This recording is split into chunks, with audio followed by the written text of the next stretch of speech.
Our next speaker is Sharon Tiainen. She's a graduate of the University of Adelaide and has over 25 years of global experience in the upstream oil and gas industry in exploration, appraisal, development and production roles. She's worked for small, independent and major companies, as well as consulting from her own company that she established in 2009. And she joined the department last year. Please welcome her.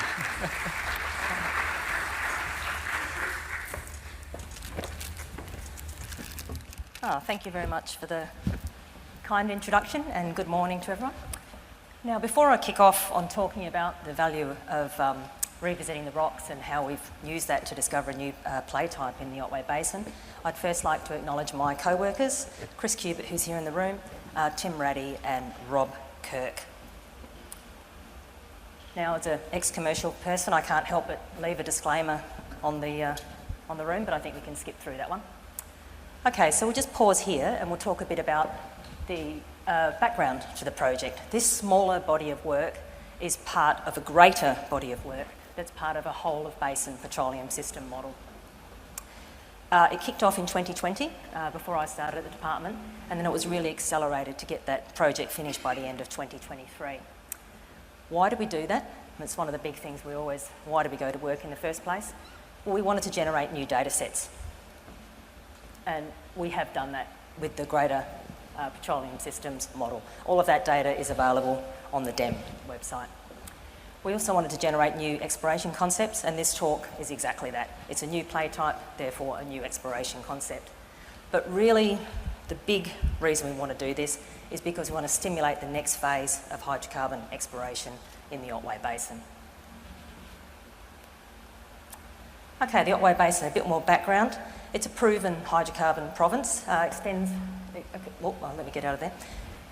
from South Australia across the border into Victoria, and in our portion of the basin, historical production of in the order of 68 billion cubic feet, primarily from the reservoirs indicated with the arrow there. But we're here today to talk about new exploration concepts, and we're going to move down to this lower interval here, where we'll talk deeper in the stratigraphy and we'll talk about the saw pit and the McKecken. This is where this new exploration concept lies. But before I step forward, and this has been raised a couple of times already by some of our previous speakers, including Paul, 68 BCF, what does that really mean? Just for some context, Australia uses 1.5 BCF of gas a day. So that historical production is 45 days worth of our current gas usage. I really want to stress that's the reason we're really, really keen to accelerate exploration to replace the reserves that we've already produced and are continuing to produce. At the end of today, there'll be another BCF and a half gone. And the other one I'd like to mention is that we export in the order of 3,000 to 4,000 BCF of gas every year. So these reserves need to be replaced. So a bit of a location map here. What we've got is all of our elements on our map here. We're down in the southeast corner of South Australia, butting up against the Victorian border. And what I'd like to draw your attention to here is we're looking at cores. That's how we've come up with this new play. We've revisited the legacy core data. And then what we want to do there is just look at 3 examples that have cored the stratigraphy that we're interested in, this saw pit and McKecken intervals. Okay, so how I'd like to structure the rest of the talk is, first up, I'm going to talk primarily about the rocks. But what I also want to do towards the end, I've got a couple of slides at the back end to show the seismic as well, because I really want to demonstrate the value of iterating and integrating across your data sets. But as we know, rocks, one of the great things about them, they're a one-to-one sample of the Earth, so they can't lie to us at all. So let's kick off with the rocks. Okay, so first up, this is information from publicly available data via the PEPS website, via our DEM PEPS website. It's the past interpretation from the well completion reports. And so what I'd like to introduce you to here is we just have 6 white light panels of slabbed core photographs.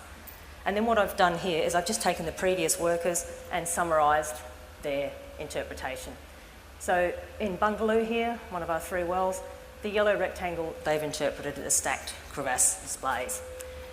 As we come across the red, again, something similar, a bit more floodplain lake interpreted there as well.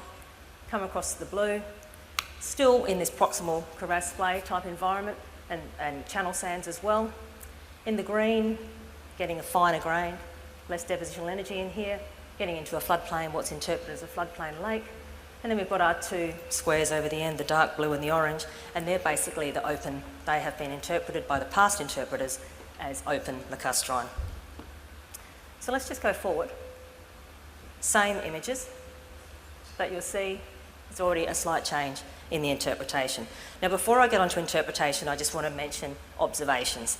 The first thing we should do as good scientists is record what we see and then use that to inform our interpretation. And that's what we've tried to do here. So what we've got, the same wells, again, the same strip white light photos. The observation here, sand-sized material, sandstone, massive bedded. Orange, sand-sized material again, and planar bedded. Come across the brown, sand, we've got a bit of silt-sized material in there, and we're getting ripple bedding. In the green, we have sand, silt, and now we've also got clay, again, planar laminated. In the dark blue here, we've got incidents where we just have purely clay-sized material with largely massive bedding, very occasionally planar. And then in our light blue and purple, we have clay-sized material with sand and pebble-sized clasts within that. In the purple, we have planar, planar bedded clay stones. Also a few arrows there highlighting a pebble-sized clast here and some scour and loading features in the yellow. And I'll get on to the interpretation later. I've put that in brackets, but we'll build on that as we go through.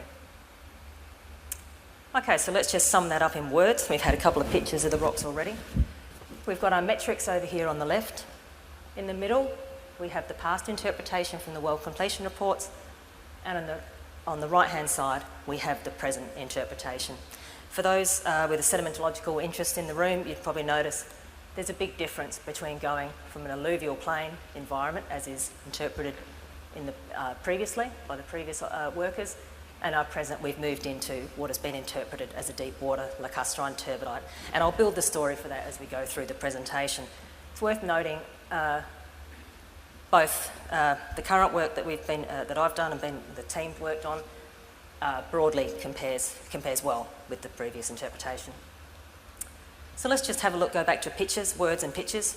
What I like about this one, we've got an alluvial plain on the left here, modern day environment from Google Earth, and then on the right hand side another Google Earth image, broadly at the same scale, so you can compare and see the same type of information there. Balranald sits up here in the Murray River, Swan Hill's out here somewhere if you're familiar, so New South Wales. We've got, no doubt about it, that's an alluvial, fluvial floodplain environment. We live in it today, we can go and touch it, we know it's real.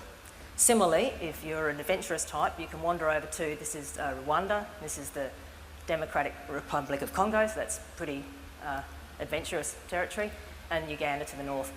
This is the Great African Rift Valley, and so you're actually, currently that continent is being pulled apart. And in that sense, it's a good an analogue for our Otway Basin because the Otway rifted apart as Australia separated from Antarctica. Similarly, very deep water lake in the order of 400 to 600 metres. So while climatically POP's not a great analogue, it just shows you how different these two environments really are. And the different type of depositional environment informs how you chase things and how you explore for things. Okay, so why did we get hung up on this crevasse splay thing? On the left here, we've got Katnook 4, and if you recall back to the stratigraphic chart, we had the Pretty Hill Formation that's produced the bulk of that historic 68 BCF of gas production. We've got some rippled sand and silt over a relatively massive clay. And if you were down at the core shed and got a bit closer, you'd see that this has been pedigenically altered. Very good candidate for a crevasse splay out over a floodplain lake. Tick, definite crevasse splay. But when you start looking at what have previously been called crevasse splays, they really are not at all similar. We have more interbedding between our sand, silt and clay. We have a lot of loading features, we have flame structures, we have a lot of soft sediment deformation. And this sort of drives you towards putting this into a deeper water turbidite environment. And here we have it, nothing new under the sun. Boomer presented this work in 1962, and this is almost a textbook example of a Boomer sequence. I've used the colours there to draw your eye to the 5 intervals, A, B, C, D and E, higher energy to lower energy, going from bed load up to suspension deposition. You see all of that in our 3 chord examples, this one being from Sawpit. Okay, so to sum that up, the observations, 7 lithology types there on the left-hand column. And then we open lacustrine interpretation. Here's the characteristics. Both have planar laminations, but this one has clasts. So we've got suspension or dropstone and dropstone type deposition, which informs our understanding of the climatic conditions. It must be relatively cold because we need to have freeze-thaw conditions to have that type of deposition. The varves, the planar lamination in the case of the example I showed in Bungaloo, has been interpreted as modern-day lacustrine varves. And similarly, we've got the 5 boomer sequences, A through to E, higher energy going up to lower energy. Okay, and we're talking about a new play. One of the big things, we've got our reservoir, we know we've got a proven source system, we can actually see that. One of the things about gas that's very difficult to see until you ignite it, but the difference with, we've got hydrocarbon fluorescence, we have the white light photo on the left, and we have the UV photo on the right. So you get nice fluorescence indicating there's oil-prone source rocks. I've put the gas summaries there, and you'll see there's also, in addition to the relatively short chain hydrocarbons, you've got much heavier chains indicating the potential for condensate and or oil as well. So we have a play. Now, as promised, I've just looked briefly at the seismic, and I've just got a few slides here. I don't want to spend a lot of time on them, but I encourage you to go to look at Rob Kirk's report book, which is published on the DEM website. He's a global seismic stratigrapher extraordinaire and a good bloke, and he did this fantastic work for us. So I'm showing you some highlights. I'm not an expert. I just want to show you a few of his slides that support the story we've put together from the rocks. Seismic facies variability. I'm not going to go through all of this because this is in the report book, but the point is there's a lot of variation in the seismic. Rob then looks at that variation, classifies it, and interprets it, most importantly, by having a geological model in his head. And this is currently the model we're running with. This is our geological model for the Otway Basin. And then what he does is he slots in these patterns and how they fit geologically into how that basin is evolving. So 3 more slides. Just a couple of examples showing the type of things you'd want to see on seismic to really convince yourself you have a deep water turbidite system. We've got feeder channels. We've got,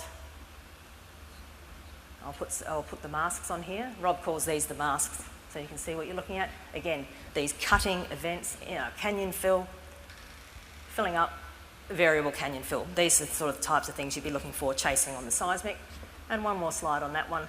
Again, pop the masks on so you can see what you're looking at. Again, the characteristics are different. He's mapped all those out as polygons, so you can have a look at those, and I really encourage you to take a look at his report book and the excellent work that's contained within that. So again, lots of evidence on the seismic for the presence of turbidites, input feeder channels, and slope fan and basin floor fan systems.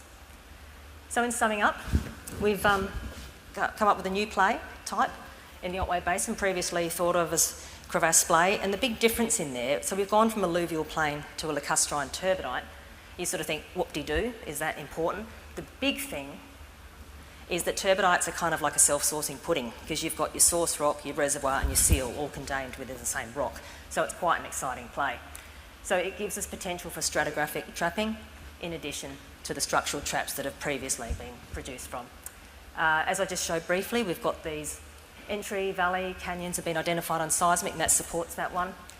And the big one at the end is really integrating and iterating with your team as your interpretation matures. And so with that, I'll close up and say just remember to look at the rocks. Thank you.